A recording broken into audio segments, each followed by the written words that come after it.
Hello and welcome to this week's episode of the Popcorn Wind Down. I'm Eddie. And I'm Tammy. Thank you for joining us as always, Pop Stars. This week's episode is sponsored by Demand Hunter Self Defense. Sorry. Sign up today and learn how to fight back against all the demons in your life, whether they be spiritual, metaphysical, metaphorical, or actually real life in the flesh. We give you all the tools you need to help kick your proverbial demons in the ass. Check us out at www.fightback.kickass. I like that. We all got some demons we need to slay. You're right about that. Sometimes I wish I was a real life Buffy the Vampire Slayer. Did you like that show? I love that show. It's one of my favorites growing up. It was. The movie sucked, but the show was actually really good. I loved the movie because the movie was like, is it campy? I don't. Yeah. Yeah, it was like campy. So like I could watch the movie over and over again, and I understand why people was just like, oh, it was just so silly. But that's what made it so like fun and entertaining to me, was how silly it ended up being. But I liked the movie. I used to watch it a lot as well. I think the movie is what turned me off of the series initially because I thought it would be just as campy, and then I think it was just one of those things where I kind of stumbled up on it because there's nothing else on TV, and I watched it, and I was like, "Oh my gosh, I need more of this in my life." And so were you Team Spike or Team Angel? So I was both actually. So I was Team Angel up to when he changed, right? When he lost his soul after the first time they were together. And then but I understood, I was still first Angel, and then Spike snuck up on me because it was more, I feel like Angel was her teenage love and Spike became her adult love, if that makes any sense. Yeah, and I agree with you. Like we're in total Buffy. This bodes well towards our actual we're show. gonna do a throwback. We might need to. But yeah, I agree with you. Spike kind of snuck up. I think Spike snuck up on us all. Like James Marsters is a hell of an actor. He did a great job as Spike. So you loved the character Spike even when he was full on evil Spike. Yeah. But when he became like that anti-hero Spike and her adult love, it was perfection. Okay. Well, that kind of leads us into this week's episode, I think. We jump back into the fray with season 2 of The Warrior Nun.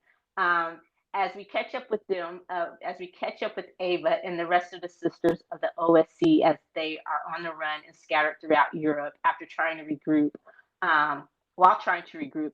after their showdown with Adriel at the end of season 1. So, Tammy, what did you think of season 2 of The Warrior Nun? Did it kick ass or was it one hell of a letdown? Well, I don't think it can necessarily be a letdown because we were discussing this off show, I guess. But I remember I wasn't a fan of the show in season 1. I looked at like my rating that I gave it, and it sounds about right. And so going into this I was just like, oh, this is more for Eddie than for me. But yeah.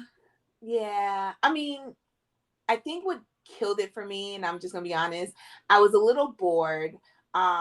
Even though like there were some really good action scenes and storylines, I was a little bored, and the reason why is because I was not a fan of Ava, who's the main character. And so not being a fan of the main character kind of like threw off the whole show for me because, of course, the show is literally based around her as the warrior nun. So I guess it would be more of a letdown than, kick ass for me ultimately. Oh, wow. And I was surprised when you were like, you want to do Warrior Nun season 2? Because I was like, I kind of vaguely, I was like, oh, maybe she enjoyed season 1 more than I thought she did. So I was like, okay.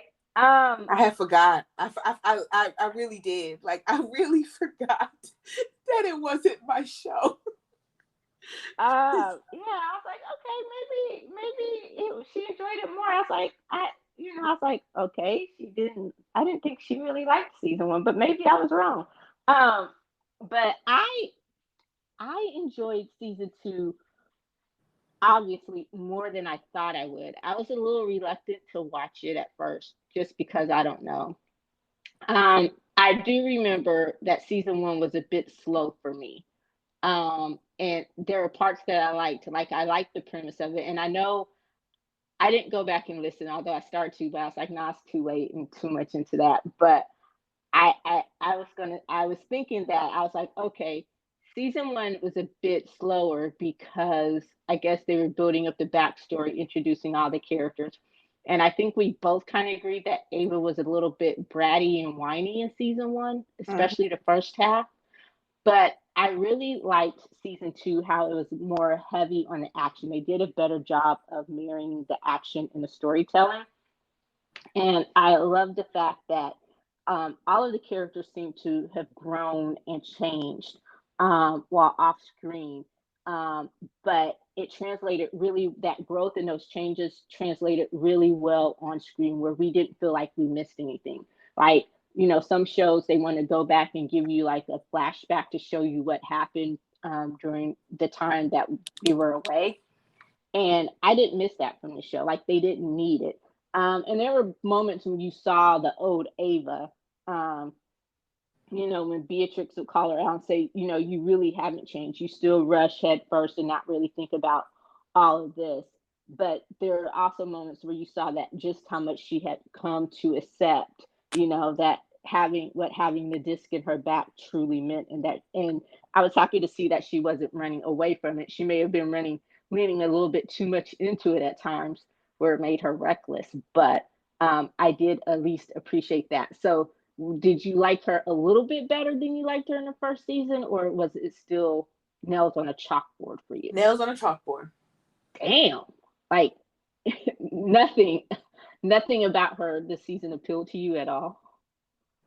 Well, no, like I get no, and the thing is like I get what you're saying because I can definitely see that, right? Like but I think it was the moments of selfishness and the moments of not thinking and the fact that when it was time for her to listen to Beatrice, she instead did not, right? Because she's just like, well, this is the way for us to get into the fight. And I'm just like, you are not the logical one. Okay. The only reason why you up in this is because you got that in your back. So how about you listen to the ones who can stand back and actually like focus on what's going on around you? And she didn't do that. And Beatrice's whole thing was because she was so in love with her that ultimately she agreed to all her, half-ass plans and things that she was doing and everything like that. To following her into danger multiple times just to make sure that she stayed safe. So actually, no, I don't think she appealed to me this time the same way she didn't appeal to me in the first season either. Yeah, and like I said, I could see that there are still moments where she was, but I enjoyed her character more this season than I did last season. Um, Speaking of Beatrice being in love with her, how did you feel about Team Bava? Is that what we call them, Bava Sure. or Avatrix? But I actually liked them as a couple. I thought they were cute. I liked it. I liked how it was really how that progression was genuine, where it was based in friendship and mutual admiration and respect. So I really I liked it. What about you? I did too. Like that was one thing that I could actually get behind because you saw it, right? So you knew from the beginning of the season that Beatrice was absolutely in love with Ava. But at the beginning, even knowing like you get a feeling, but Beatrice was like there. But I liked seeing Ava slowly getting there. Like one of my favorite scenes was when they were in the bar. I don't know if this is episode 2, I think. Mm-hmm. And they're in the bar and the black woman sits down I don't know her name. The Black woman sits down next to Beatrice, and she already sees the scene, right? So she like points out automatically, like, you've been staring at her for over 20 minutes while I've been staring at you. And even in a short conversation, she really like helped Beatrice in a way, right? Because I feel like that kind of forced Ava's hand, because she automatically got jealous. Because the woman would look at Ava, see Ava like looking, and then she would get closer to Beatrice, right? She'd whisper in her ear. And so that definitely forced Ava's hand in a way on acknowledging that she had some type of feelings, even if she didn't publicize them or she didn't, say them out loud.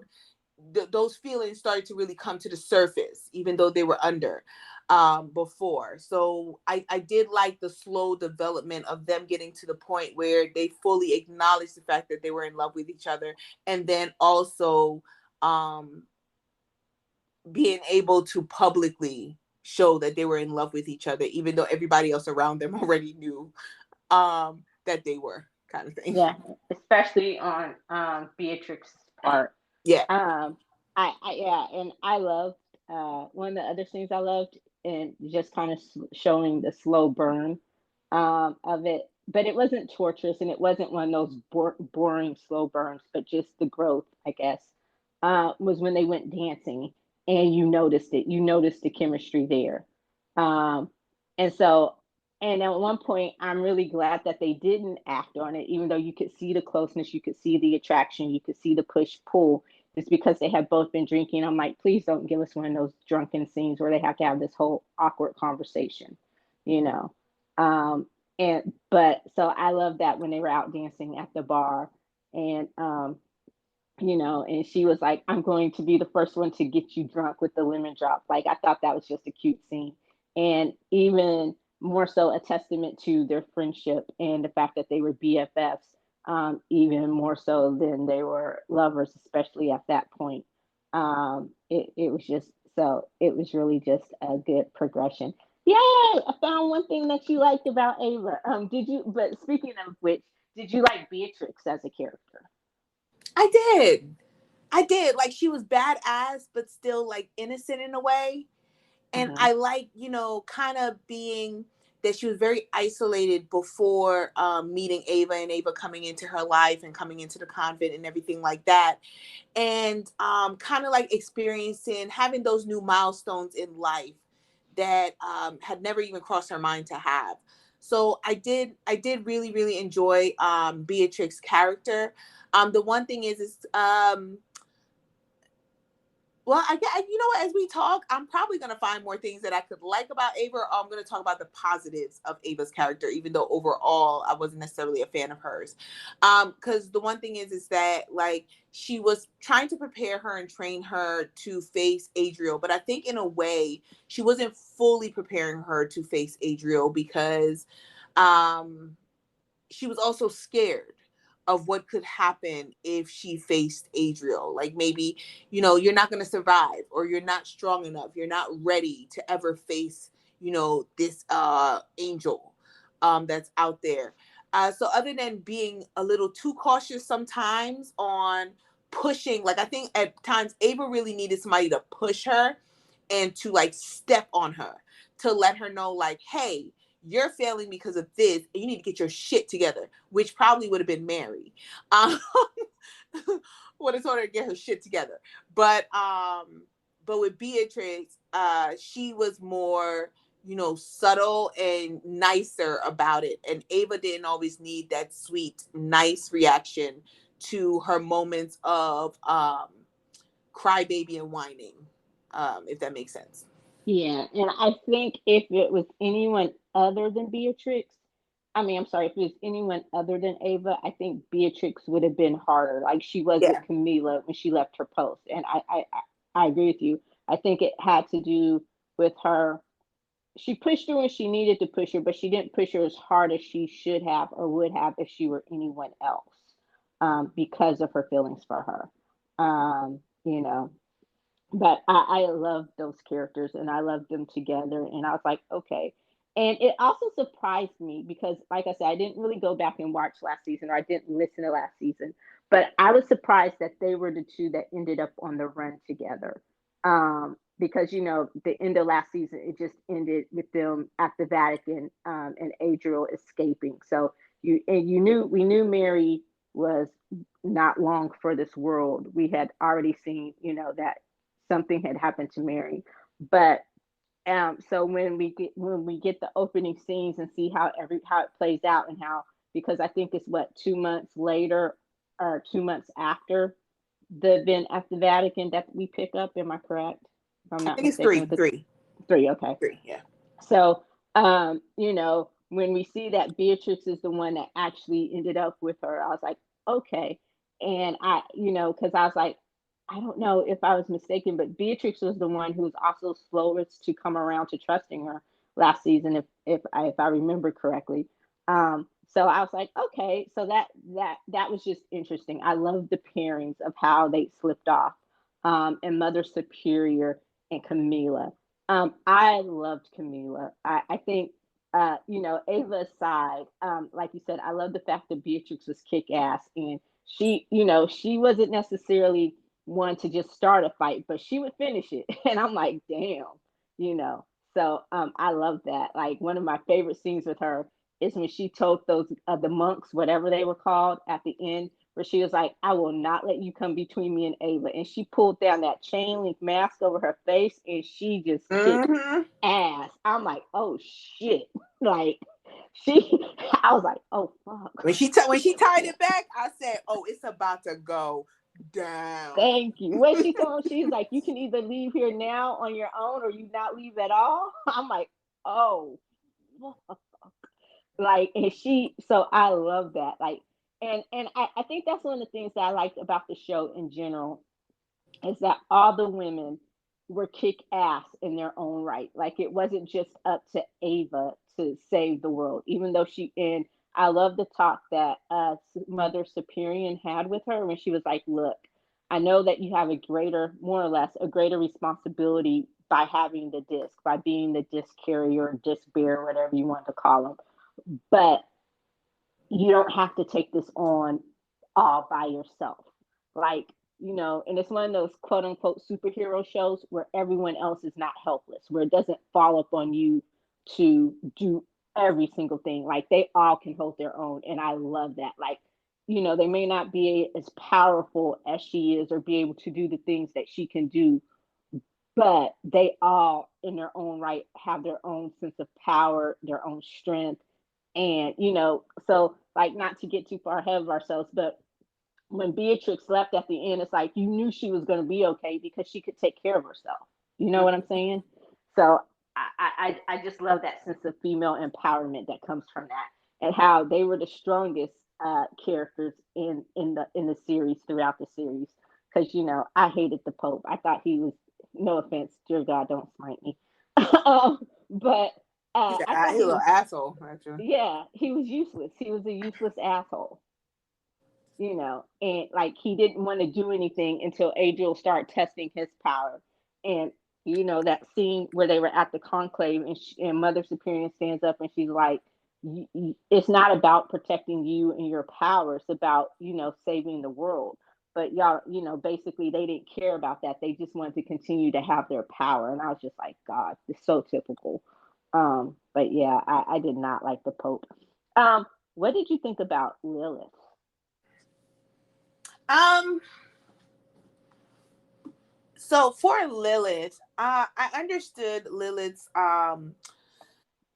going down the dark path, right? Because Jillian said it best when she's changing, not only physically but also mentally, deteriorating or degrading or something like that, was the word that she used. And that's definitely true. And so trying to figure out what her next step is, she falls into the trap and the lies of Adriel, on trying to figure out, like, because once again, who was supposed to be the warrior nun in the beginning? It was supposed to be her. So in the background, you always have it where she was never good enough to be the warrior nun, but now here she is as this new entity, and she can be powerful. She can be even more powerful than the warrior nun, and she takes it.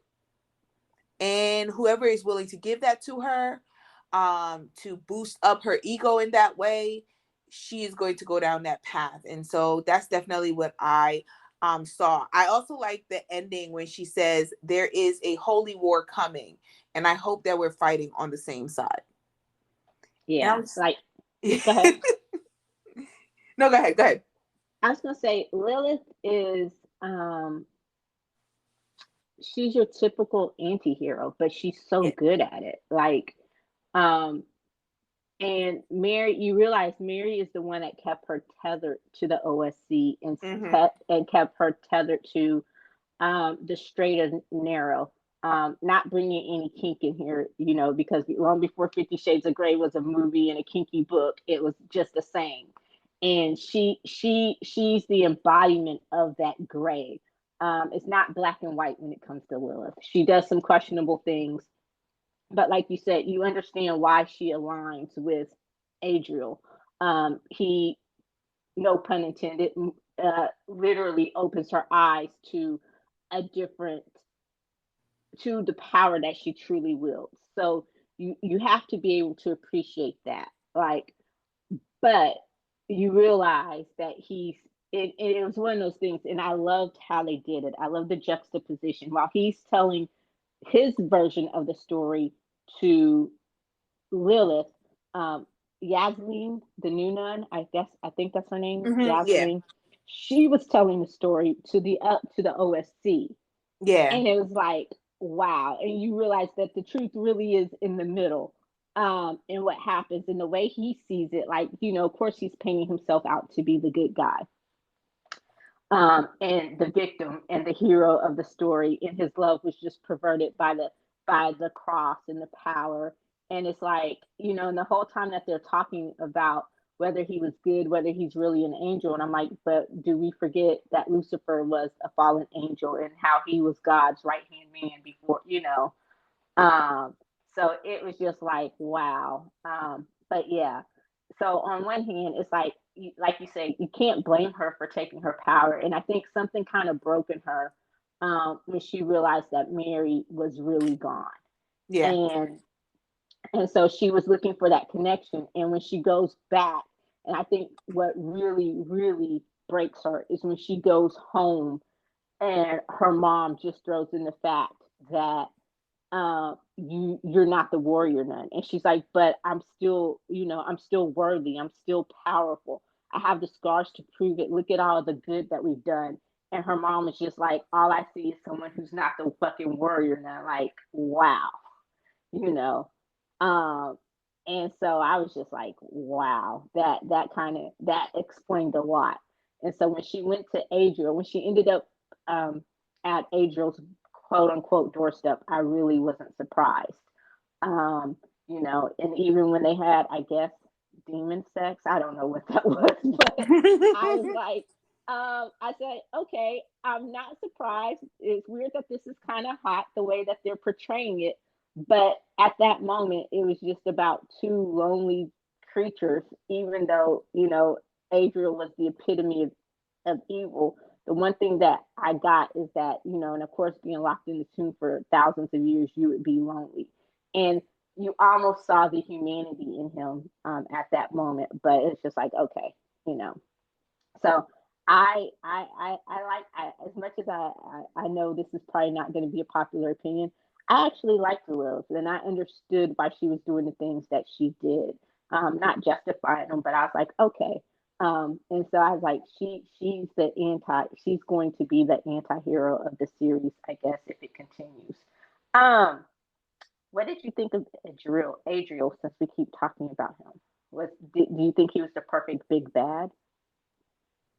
Yeah, for the show, I do. I think that the role was played very, very well on the explanation of exactly what he was trying to do as the storyline slowly played out.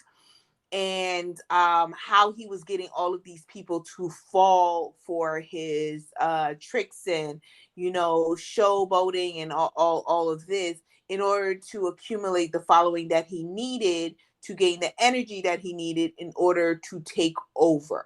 So, you know, based on the fact that he was literally stuck in a tomb for over 1,000 years. And so, yeah, I do think, I mean, based on the warrior nun and the fact that these are fighting nuns, I think them fighting in, basically like a fallen angel is just so fitting. It's such a fitting, I guess, good versus evil kind of thing, without calling him like Lucifer. It's not like, I'm happy they didn't go down the like easy path of like maybe saying like it was Lucifer or something to that effect. I don't know what Lucifer's name was before he became Lucifer. Lucifer. Um Lucifer uh, Morningstar. was That's that his his real actual name. name? Like Yeah. from the show? Yeah. He didn't have like a different name? Nope. Well, oh shit. Cause now like when you hear Lucifer, you just think absolute evil, right? Yeah. Like no, that Dang. he really was. He was God's you know, no show, no mythology aside. Um I guess it depends on, you know, your belief system when I say no mythology. Um the devil, aka Lucifer Morningstar, that is his real name. And he really was God's favorite child, his right hand. The most powerful angel in the sky. Um you know, Okay. and he was disobedient, and so he was sentenced He was to cast hell. out. He was Okay, cast out. well then there you go. I will say that based on, you know, the lesson, I mean, you learn something new every single day. Um that I guess I'm happy on the fact to say that they didn't like choose um The the like, you devil, know, devil. villain, yeah, the easy villain to be Lucifer and to be the devil. They went down a different path in how they intertwined the religious aspects with you know, this fallen angel that came and, you know, escaped from his tomb and everything like that. So I will say like at the end, like Adriel was a good enough villain that you paid attention to what was his purpose, why was he doing what he was doing, and what was his ultimate goal within season 2. Yeah. And you notice they never called the realm hell. Like it wasn't hell. Like we haven't gotten to that heaven and hell aspect, but you know it was some and I guess what they say in it is worse than heaven being, you know, not being sent to heaven or hell. It's just being in that limbo, you know, just the wandering place. And from what you could see from his reaction and how he reacted to everything, it really was because like it goes back to the whole lonely thing. Like when he went and he tried to make a deal um with the Pope. And it's like he wanted that sense of camaraderie, that he still wanted to feel like he belonged or had something that was his. And I taken that back to his loneliness of being cast out. But yeah, like and you know, and I agree with you. I'm glad they didn't take the easy way out, because you know Lucifer was not the only angel that had been cast out of heaven. And so I really like that aspect of it. And I thought he was a great villain for the first 2 seasons. You know, even though last season, the first season, it was more him just trying to prevent him from actually coming and escaping and getting out of the tomb, and the games that he was able to play as he gained power while still in the tomb. And this season, it was about the havoc that he wreaked on Earth. And going back to what Lilith told Beatrix about the holy war that's coming. And I alluded to that in my notes as well. And I wrote down, we actually don't have any idea of what hell, no pun intended, uh, that Adriel reaped or he cast about, because the only time we really saw him is in service of when he was with his followers or when he was telling Lilith. But it's like, okay, so all those moments off screen when we don't know what he was doing, it's like I can only imagine what he was up to. So if it does get a season 3, I would be interested to see some of that fallout. What did you think of Miguel and Michael? I thought it was interesting how they made him Jillian's adult son, who we met briefly as a kid in season 1. I thought that was a really interesting twist. I like that twist actually. I maybe it's because like I wasn't really thinking through as I was watching the episodes, so I didn't see it coming. But I didn't see it until he said they were like, "Where are we going?" And he was like, "Home." And I was just like, "Home? Well, you can't take all of them back to your realm because they're gonna be cast out. Like that's not gonna be able to go in." And I was just like, "How you gonna get home? Like there's only one way." So I was like, "Huh." And then when they showed up at Jillian's, I was just like, okay. I was like, wait a minute. He blonde. Okay, Miguel. And so I started to like, as they're like talking to Jillian and trying to persuade Jillian to let them in those couple seconds that it takes, I was just like, is that how people's? I'm like, is that how people's? And I said, and then when he opened up and he said, tell her that her son is here. And I said, oh shit, that's her people. And so that was really, really, really cool. And to see, like you said, when we last saw him, he was what, like 7 years old, 7, 8 years old. And then all of a sudden, Miguel came out of nowhere. And when him and Ava was slowly getting to know each other, and he's slowly revealing things, and you know how he's kind of a being in a way, right? He's not fully human, because he went through the realm, and that was one way that he was healed. And to see her come out and looking all around, and then they part, and she looks at him, and she's just like, and it's like just clicks in her head that her son is a grown-ass man.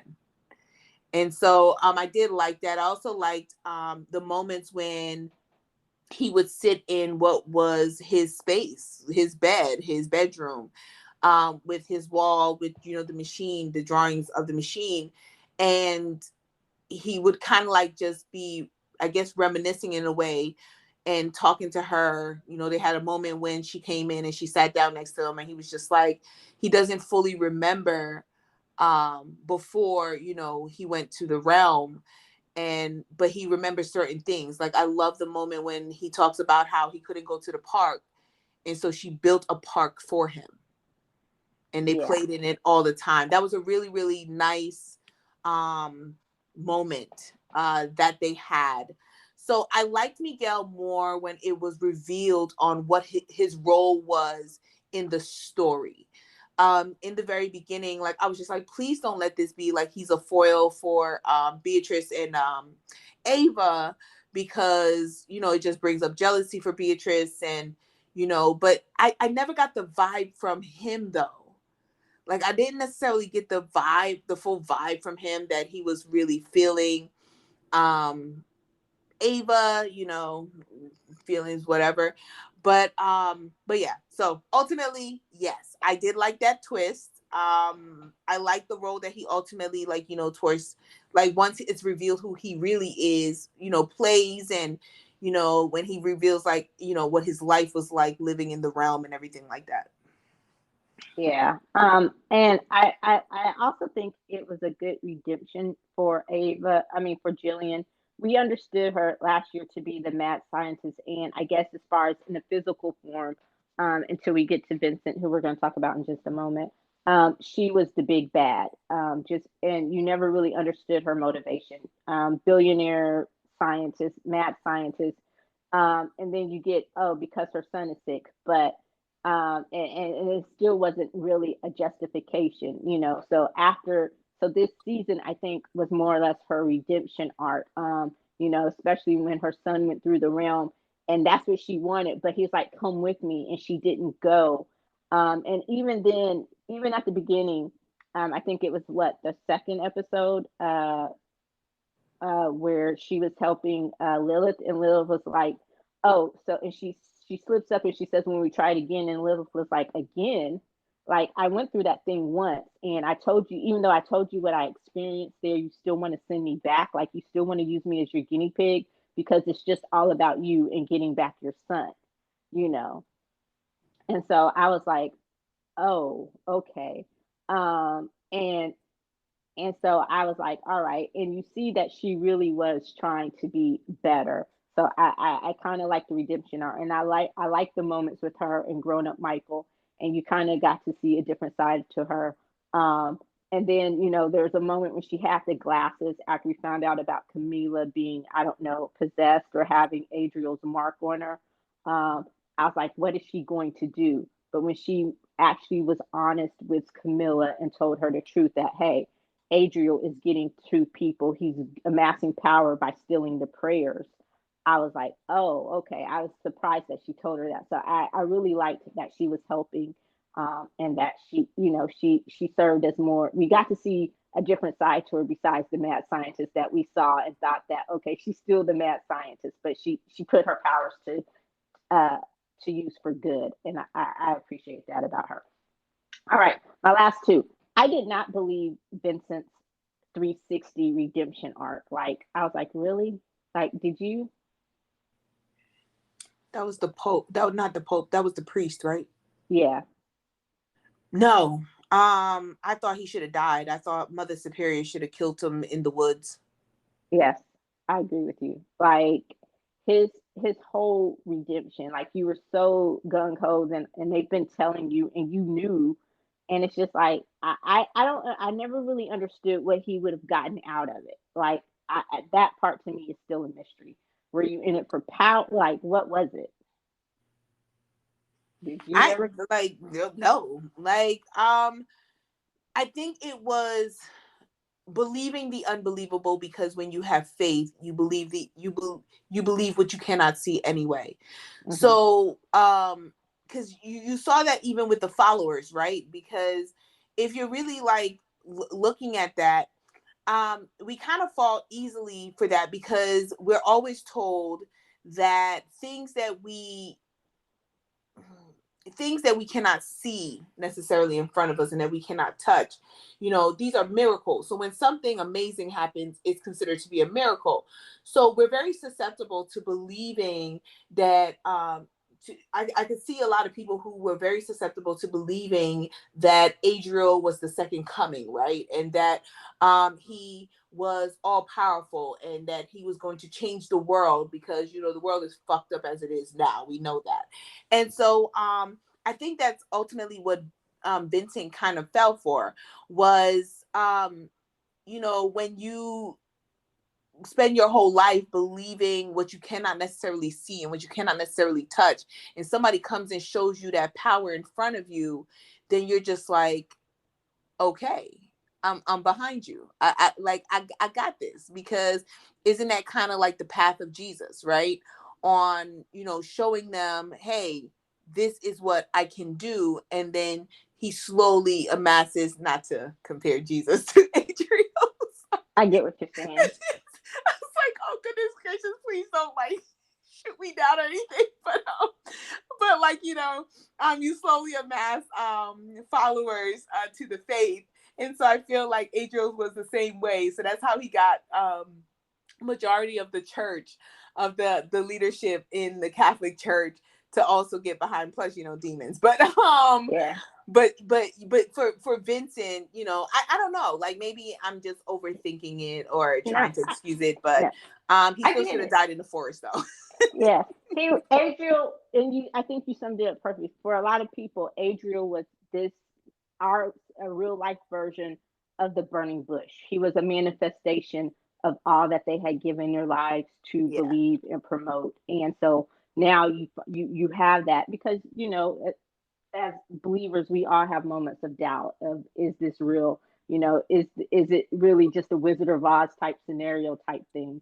And so it was like, okay, here it is, this true manifestation of what I've been talking about, this power walking the earth. um you know and so I get it, and I think that's a perfect explanation. And I'm with you. He still should have died in the woods. I did not get the whole 360 turnaround where all of a sudden I've seen the error of my ways because Adriel and I had one disagreement or fight or whatever, So um, I wholeheartedly concur with that. Okay, the last one. I saved the best for me for last because I thought she was awesome. Camila, we talked about her briefly. To me, in a lot of ways, she was probably one of the most powerful because she was one of the few people, the only person, I guess maybe besides Lilith, but he never tried to possess Lilith. She was the only one that I saw that ever survived or was strong enough to beat out Adriel's mark. Like when he was in her head, and especially when she figured out what was going on and how he was there, she used that to her advantage. And when she called him to her, when she took off the collar after Jillian had told her what was going on, she took off the collar. I'm like, why are you praying, girl? No, did he really? I was like, did the possession take hold? Did he really get her? And then when he said, "Oh, you caught me on your own," that's a surprise. And I was like, "Oh God!" But when she goes off on him, like, "You will not beat me," I'm like, "Oh crap," you know.